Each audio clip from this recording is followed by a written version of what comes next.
Welcome to Marketing for Marketers, the series where we interview the brightest minds in marketing to unpack the strategies that actually generate pipeline. My guest today, if I don't butcher the name, is Sunayana Vatassery, a former strategic sales leader who transitioned into product marketing.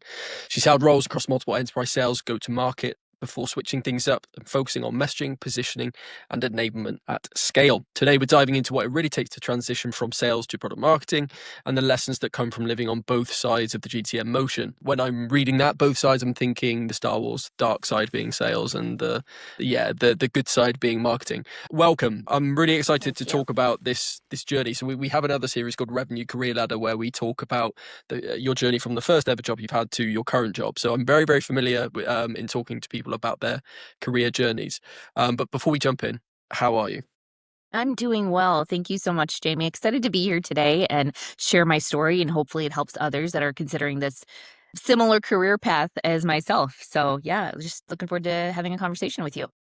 No, and I think it's becoming more common.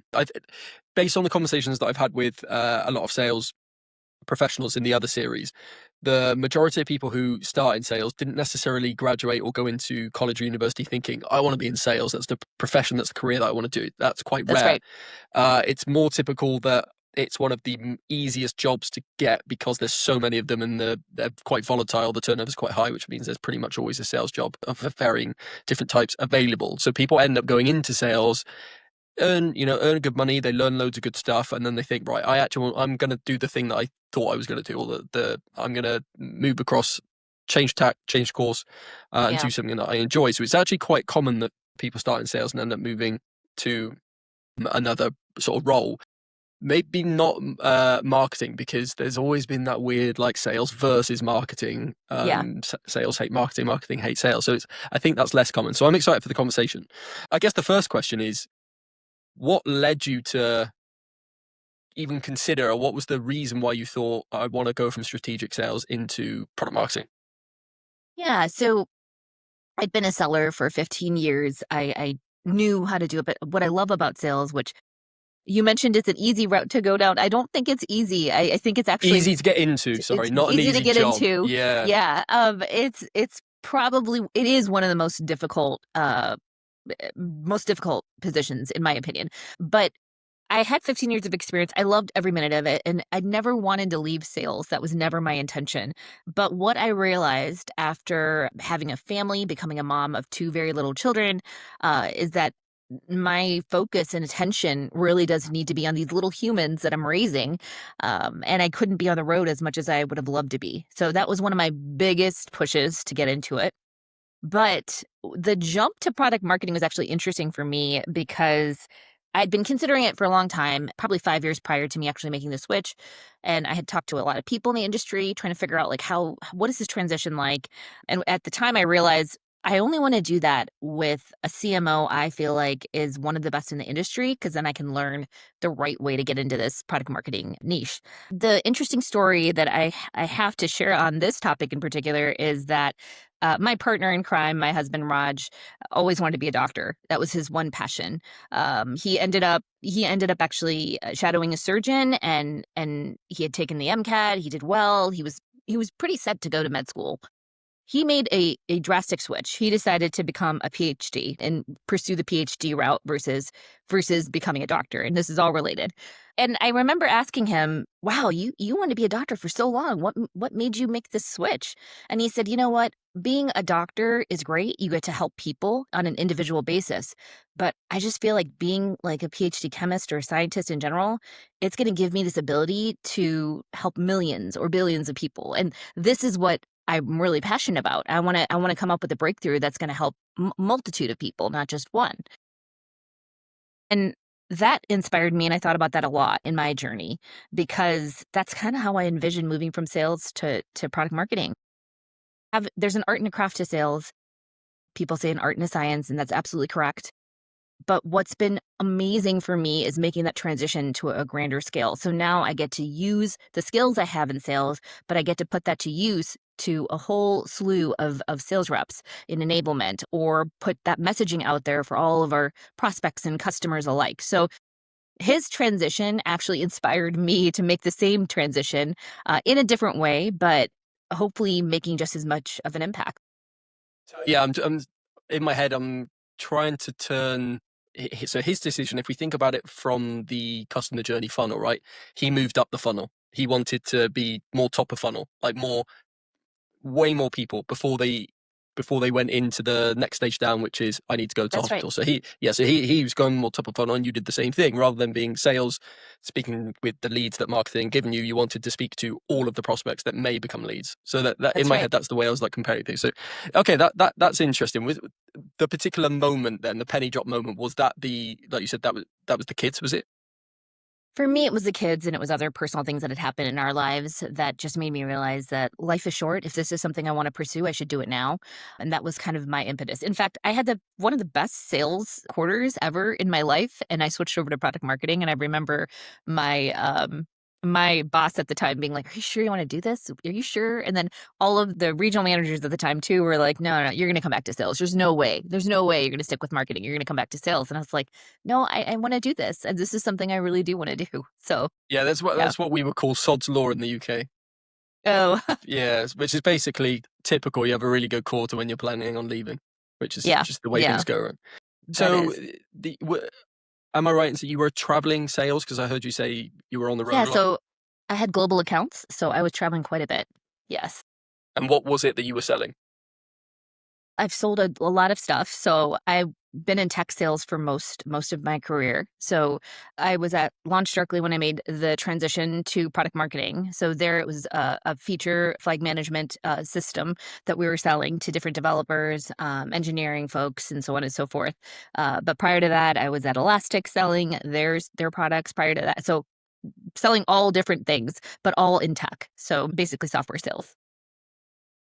So okay then. So when you made the switch, what skills have you realised have, or what skills have been most useful? Let's say in that Yeah, it's a transition, great because question. I think obviously product marketers, you work heavily with product teams, you work heavily with customers. Speaking with customers, ultimately, if you're coming from sales, you have been on the phone a lot, chatting with customers firsthand, understanding their problems. So I'd imagine there's quite a lot of advantages from flipping from speaking to customers all day, every day, to then going into writing or positioning products for said customer. That's right. Yeah. There's a lot of skills, but the one skill, if I were to narrow it down, that I've taken away from my time in sales is the cues people give you that are not spoken. So it's their body language, it's the way they react to something. That is what I picked up on sales very quickly because it's really a psychological thing when you're selling. And the minute I picked up on that, I was like, this is important. And I've taken that into my marketing career is picking up on the unspoken truths that people are not telling you.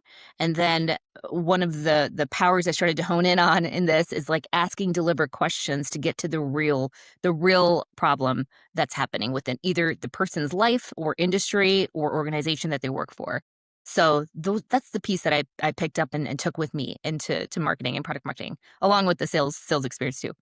How do you pick up on the unspoken stuff, the body language, without seeing people? Because you don't always like, you don't, as much as you speak to customers or you use data or you speak to products, you don't necessarily see the person you're trying to sell to or to write for like you would have in Mhm. sales.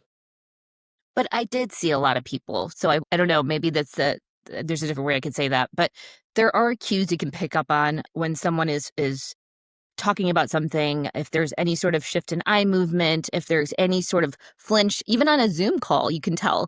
So there were little nuances that I would pick up on that I'm like, oh, there's something here. Let me dive into that a little deeper. Let me ask more pointed questions, or maybe get to the real crux of what was happening. I can give an example as well if you like, but it's an in-person example. It was at one of our conferences that we had at a previous company, and I will never forget this person who came with his colleague and was talking to a bunch of salespeople and then came over to me. One of the salespeople actually brought them over to me. And at the time I had just transitioned over to product marketing. And this person started talking to me about our competitor over and over again. And this was our conference. So I was just really curious. I was like, oh, this is strange. Why are you bringing this competitor up constantly? And very provocatively, like pushing buttons, like, oh, well, I think they do this better. I think that so in talking to this person a little bit more and really understanding, I asked a lot of questions to figure out like where are you going with this? Like what's happening? And Throughout the course of the evening, what came to light for me was that this person had executives from a different company that had just come in to this organization. I don't really want to say names, but the organization. And those executives had used our product prior. And they had set it up in a way that actually is not feasible for the organization that this person was at. And he was correct to call that out, but he was afraid. And ultimately, what was happening in the background was that he was sponsored, his company had sponsored his green card for him and his family, and he was afraid to speak up because he might not be in the US. That was a real problem. That was a real issue for him. That was a personal issue for him. And we ended up talking, we ended up building out a plan, and I really took the time to understand what was happening for him and figured out, well, here's a way we can talk to your executives and we can build this product out in a way that you need that's going to be beneficial for your organization. But getting to that point was like questioning, getting to know him, understanding his dynamic, why he was asking these questions. So yeah, I always remember that conversation. How would you say you approach things differently to someone who's only ever been in marketing? So if you're sat next to an equivalent role from, I don't know, same company, another company, how would you approach things differently having been in sales for 15 years? Yeah, I can kind of talk about it in a different way. We're selling at Launch Circle, I sold a product that did this as well. But the company I'm with right now, we're about resilience and building resilience in systems. And where I'm going with this is that what's interesting is that a lot of people test everything out in pre-production environments, hoping to replicate what's going to happen in production. That is rarely the case. It never happens that way. So something always goes wrong in production. I feel like I've had this experience now in the front lines that I can really bring that into this marketing field. So traditional marketers or product marketers, from what I've seen so far in my very, very short career in product marketing, I moved into a head of marketing role, is they do a ton of research. It's a lot of research. So whether that be listening to calls, whether that be actually researching, tons of research. And I think what's been advantageous for me is understanding the customers and understanding how they work in this specific area, that it's really helped me elevate my career probably a little quicker than most.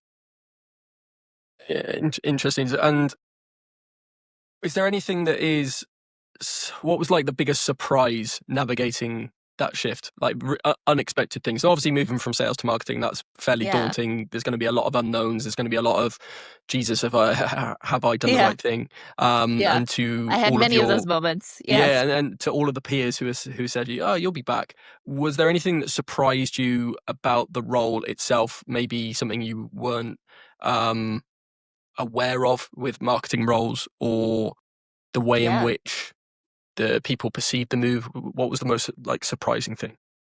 A couple of surprising things for me were how much effort and time marketing takes to create collateral, to do these podcasts that you're doing right now, to all of the work behind the scenes of the folks putting all this information out there. Nobody in sales really sees that.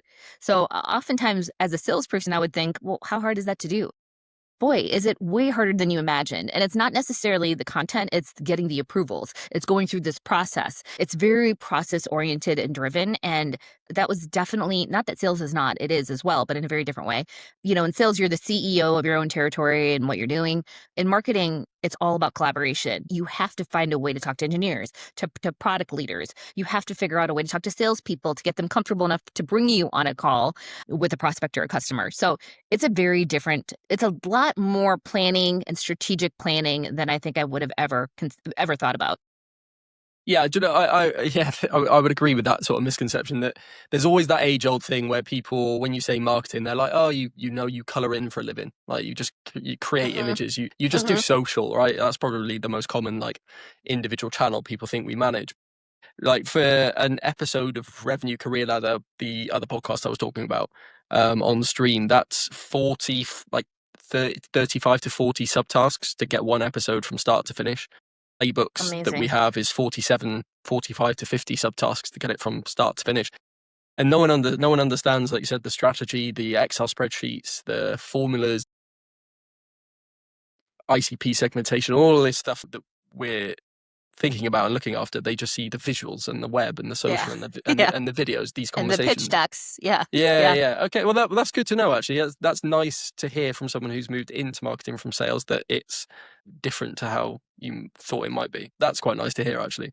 Product marketing, which you touched on, is enablement. So how did your time in sales help the way you approach enabling rep? I love enablement. Let me start by that. So every role since I moved into product marketing, they put me in enablement. And I kind of see it because I am a salesperson at heart. And I think we all are in one way or another. But that's I can relate to them. I understand that. Enablement it's interesting. I feel like the way I've been in sales probably gives me a little bit more confidence in what I'm saying when I'm trying to enable reps or SAs or revenue leaders or whoever, because I'm thinking about things in a very different way. I'm looking at it like, okay, this is what I'm going to predict. This is what's going to happen, or this is how the customer usually reacts to something like this, or a prospect, or if, depending on what type of strategy you're using. So that's how I come to enablement. And to be completely honest, I think salespeople trust my judgment on that because I've been in the industry so long, and I've done it for so long that I get it. And I know there's a lot happening with AI and all of the new tech coming, but that's not going to change the dynamics of people. You're going to still, you still have to read people. You still have to understand what they're thinking, what they want, and so all of those things I feel like have really helped me become a better enabler. I hope I'm answering your question fully. Yeah. I think it's a bit of a superpower, like having to enable the very person you used to be, sort of thing. I think that's a superpower. It's like in a movie when when they don't know you can speak a language and they're obviously listening to you speaking a foreign language, going, "Oh, interesting. That's what you think about me." But it's kind of Yeah. like that hidden superpower. Okay, then. So let's talk a little bit about messaging. How do you translate sales insights into effective positioning or content? Sales insights, effective content is the translating part isn't as difficult. I'm not doing tons and tons and tons of research, but I am researching and I am figuring out different industries and figuring that out. So depending on where we're messaging, so you mentioned top of funnel, if it's middle of funnel or bottom of the funnel, I think the messaging is slightly different, and it depends on the ICPs as well. So what I focus on when I first arrive at an organization is to figure out where are they in their messaging. If it's developers only, which is a lot of the times when I'm working at startups, a lot of them are just going for ICPs. Like their ICP is maybe the Fortune 500 companies, but they're only working with developers. That's when I take that and I translate that into more of an executive speak. So that's what I've focused on. So when I'm enabling or when I'm creating this type of content, it is looking at how reps have been talking to their prospects and customers. It's understanding the case studies of all of our customers. And when I get a chance, I always do this, but I ask reps, can I sit on your call? Because I love to be interactive with them. I love to understand how are they pitching something. And if they're open to me actually speaking, then I absolutely will ask questions and dive in as well. But all of that shapes how I message stuff for the field and for our customers and prospects. Are there any particular tools or workflows that you use to automate any of that? So I'm thinking we're looking at building out AI agents that digest call transcripts and then turn that into things that we can use or the reps could use. So I'm thinking, are there any things that you've seen or you've built out where you're digesting call transcripts and that's feeding into the research or feeding into like a continuous feedback loop of these are the common words used, this is the common language, this is the common tone? Yeah, we're actually using an interesting I really like this tool actually. It's not Gong, and now I'm obviously forgetting what it's called. Satisfy is what it's called. It's very similar to Gong, but what I like about Satisfy is they have an AI component to it, and so that's been super helpful. Like I'll instead of looking and reading or listening to every single phone call that a rep's having, I'll put in keywords like this is what I'm looking for. I'm looking for reliability. I'm looking for resilience. I'm looking for these keywords. Tell me what calls I should listen to. Then I go and I listen to those calls, and then I can hear more about how they're using that. What's the phrasing they're using? So that's been really helpful. I'm a huge proponent of using tooling in general that is standalone on its own. So it's not necessarily AI native, but they've incorporated a portion of AI into their tool. So I'll give you examples like Descript is a great one for video editing. That's an awesome one to use in general. But there's a ton of those types of tooling that I feel a little more comfortable with, like Canva, Figma. These are all tools that existed pre-AI. And for my team and for what we're doing here at my company, I would rather we use more standardized tooling that's incorporated AI versus AI native. And not that we don't use AI native, we use a few, but that's my main part of my workflow.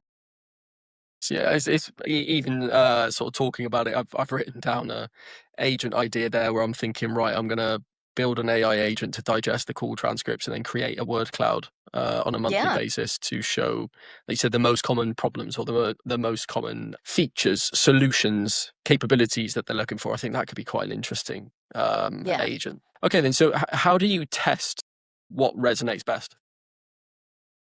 The testing, do you mean like messaging wise? The testing has to be done. So I listen to a lot of calls. I figure out what's happening in the environments and or sit on sales calls and too, or talk to customers. I actually did end up talking to a couple customers prior to building out our executive pitch at my current company. And I really I test it with some of my friendlies, for folks that I know that I've worked with in the past. That's usually my go-to.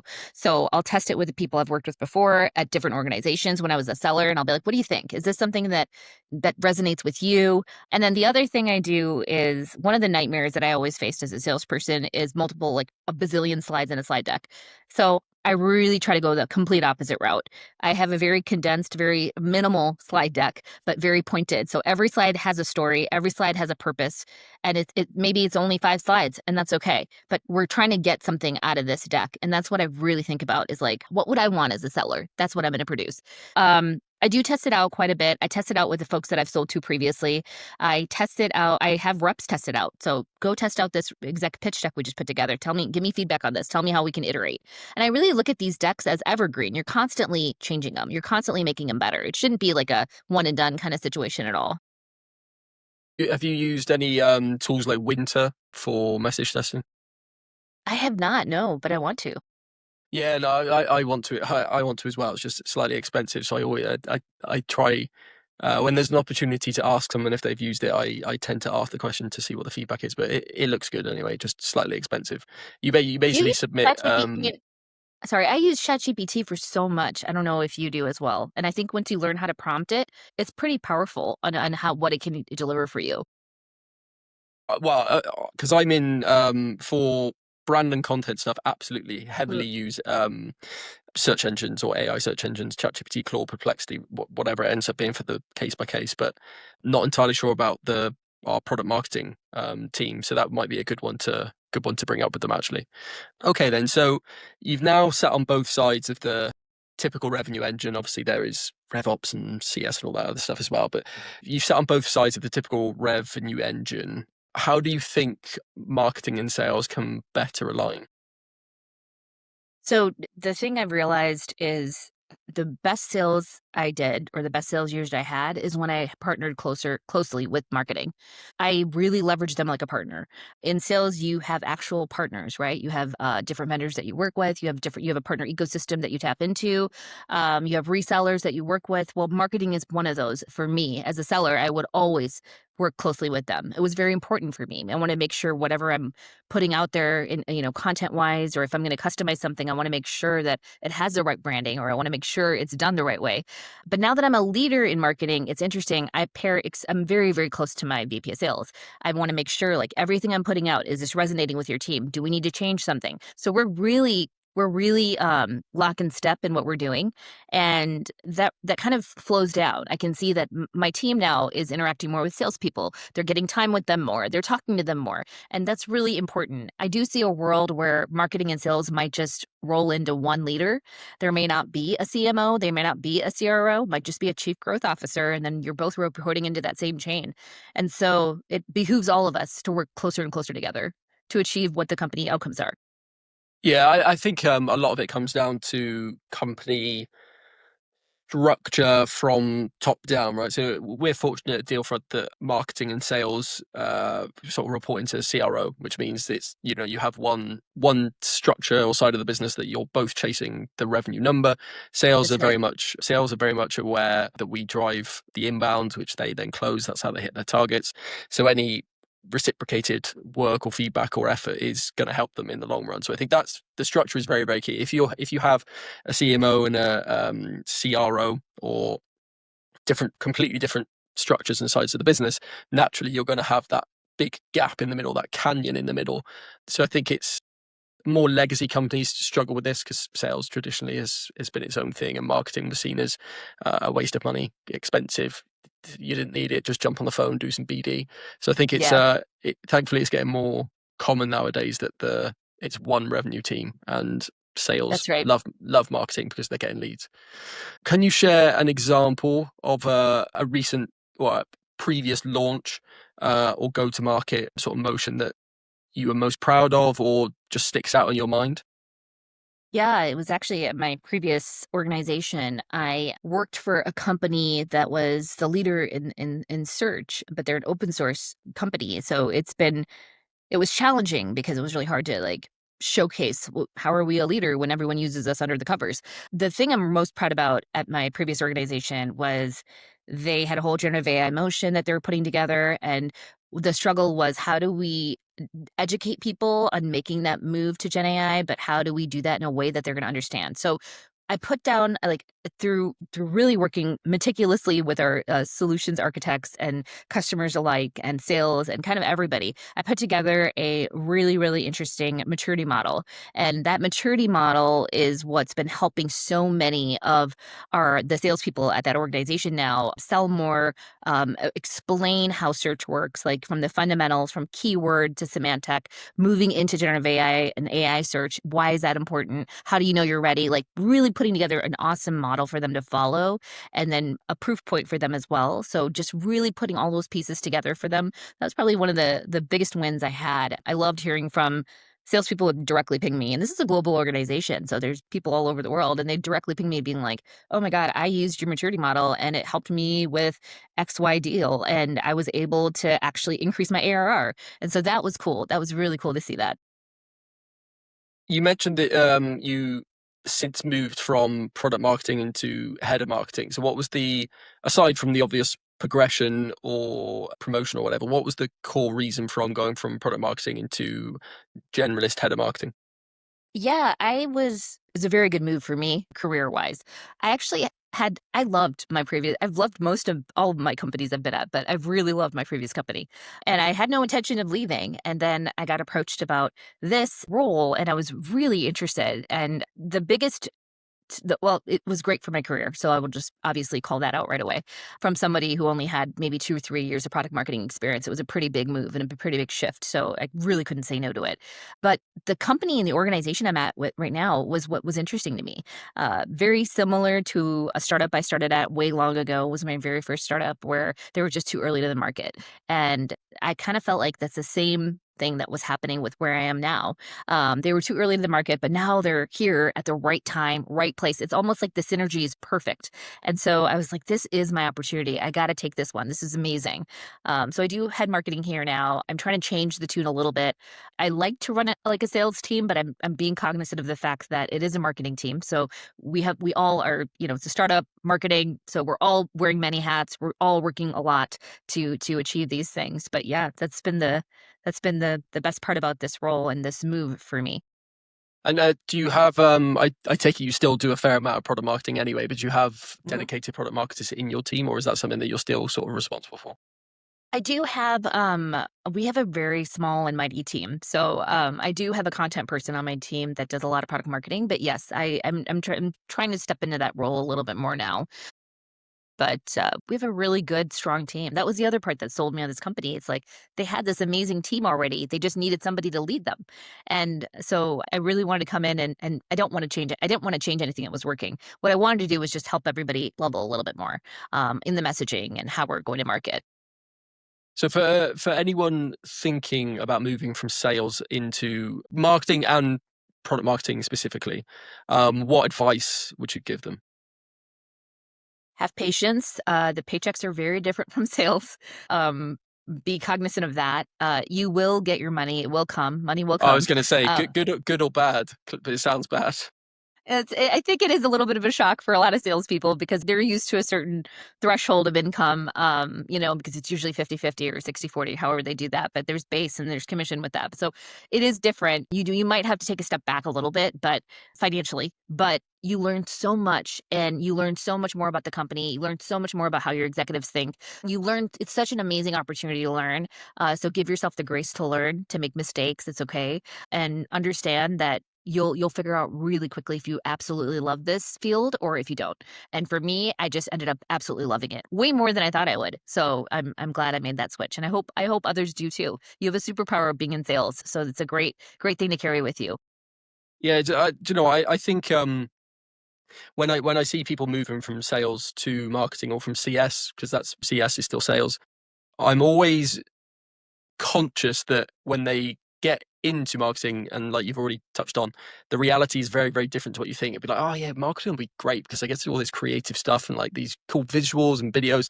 And then when they're faced with probably more strategic planning, at least, not necessarily strategic tasks, because sales is still very strategic, but in terms of like the strategic planning that drives the funnel that sales then sort of play party to. I always do. I'm always conscious like, will they enjoy it as much as they thought they would? But it's one of those things where I think if you just dive deep into the data and the insights that you can get from the creatives that you do, that's probably one of the key things. Last question to wrap things up then. So, are there any if someone is thinking about making that move or is very recently made a move from sales to marketing or product marketing specifically, are there any skills or mindset shifts that they should start developing, working on sooner rather than later? Yeah, the collaboration piece is really important. Sales, you kind of are a renegade. You do things, you do work with people, but you really kind of do things. You get to dictate more. I almost feel like you can dictate what product marketing can put out and stuff like that. But it's a total shift. You're really you're at the mercy of a lot of salespeople. You have to work with all of the different personalities within your organization. And I think one of the things I learned really quickly with product marketing is I didn't realize how many product marketers are introverted. And it kind of makes sense now. But salespeople, for the most part, I don't want to speak on everybody. I'm an extrovert. Most are extroverts. That is a huge shift in itself because you're not talking to customers every day. It's a very different thing. So you have to be okay with being in the background a little bit, being on the sidelines, being the coach versus being the player. But yeah, that's what I would tell people. And I always tell my teams this too, but bring whatever you've learned from your previous organization to the role that you have. Never forget any of that. Bring it with you. You can always, you have no idea the power you can bring from having experience in an area that maybe other people don't know about. And that could be profoundly game changer. Like it could be the game changer for the organization. So never forget your previous skills. No, that's a very, very good piece of advice. I think whenever I've moved jobs in the past, and I think it's probably the same for most people, they assume that they're going to have to learn everything from scratch again, and they're not going to know anything about the new job. And then when you actually get into the new job, and you start looking at the processes, the output, the stuff that you're responsible for, you're like, oh, I actually know quite a lot of this. And more often Yeah. than not, you're able to bring stuff that you've learned skills to the team and they're like, oh my god, how did you do that, can you show me how you did it? So definitely that's a very, very good piece of advice. One more question. I think I've been doing little digs here and there towards sales, so let's do a question in fairness. So like looking back, what do you wish more marketers like myself understood about the day-to-day reality of being in sales, and how in terms of that alignment we could empathize more with sales? Oh, that's a great question. That a good sales rep never shuts off the sale. Like, and your brain never shuts off. You're always selling, and it's a really hard thing to shut off. You're always in the selling mode. You're always thinking that way, and you are getting more no's than yeses. You are constantly on the front lines getting people hang up on you if you're calling a lot. People refuse to cancel on you all the time. You have to be resilient. You have to be okay with rejection. So definitely have empathy for these folks because everything is changing so much on the front lines. The way we sell is changing, the way we engage with people, even on marketing. Look how much marketing is changing. It's doing the same for salespeople. And it is a very hard job to understand human behavior because it's so unpredictable. So that's yeah, just realize that if a salesperson's a little crabby or something, it's not probably not you. It's probably that they just had a horrible meeting or something just did not happen right. So there's a lot, and they're constantly under pressure. So that's definitely something to think about. Yeah, no, I think it's despite the fact that I've had a little banter with sales, whatever. I used to sit right next to our head of sales in a previous company, so I was next to him whilst he was on the front line, listening to the calls, watching the demos sort of live whilst I was working on Yeah. my coloring in and my creatives. So I saw the pain, and that was definitely very, very good. So I think kind of like a little bonus tip for any marketers: if you can spend time next to sales in the same room, or you can just spend time with them virtually once a week chatting about pipeline and the challenges and stuff, definitely do it. Or obviously listen to calls, because that will give you far more appreciation for what sales do and the challenges they face, in as much as they could do the same for the challenges that marketers face. Absolutely. But look, I think that's been great. It's not often that you get to ask someone about the reasons why they made a shift or a change. So it's always nice to talk about someone who's actually done it, so that if people are thinking, I think I want to change, but I'm a bit anxious, a bit scared about making the change, I think it does really, really help. So we appreciate you jumping on with us. Of course. Thank you. And I loved being on the show. Great to meet you, Jamie. Likewise, for those listening, we will catch you in the next episode.